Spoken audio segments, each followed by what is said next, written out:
late na naman ako, pero sige lang. Nagmamadali papasok, headphones on. Pero pagdating ko sa hallway, ayun ka na naman. Kaya pala biglang nag-slow motion ang umaga ko. Nakita kitang nag-ayos ng hair, tapos bigla kang umiti, girl, I swear. Nawala lahat ng stress ko sa quiz later. Pumasa man o hindi, basta nandun ka, okay na player. Nakakainis pero nakakatuwa, araw-araw tayong may pakilig na paiba-iba. Ayaw mong umamin, ayaw ko ring mauna, pero halata naman, di ba? Kasi ikaw ang rason bakit hindi ako nag-hapsit dun. Kahit tambak yung assignments ko, basta may chance makita ka. Ako, ikaw yun. Crush kita, di ko lang maamin mo.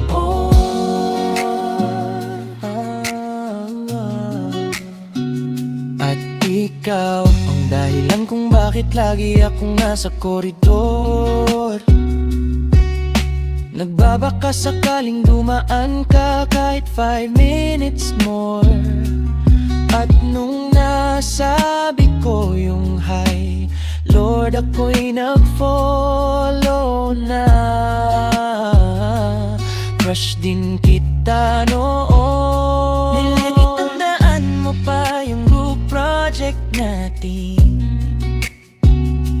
Kunwari busy pero sa'yo lang ako nakatingin.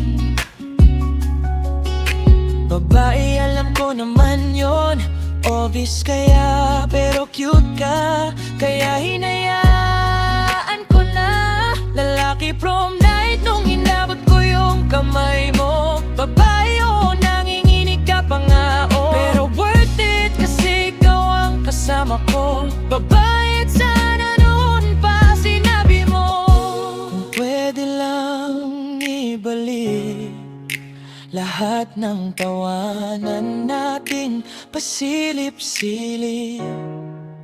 Lahat ng moments na akala natin maliit, pero hanggang ngayon naramdam ko pa rin.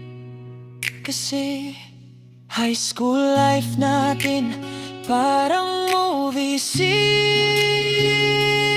Ikaw yung lead role sa puso kong team.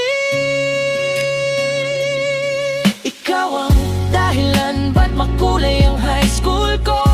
Ikaw ang kanta sa hallway na di ko malimot.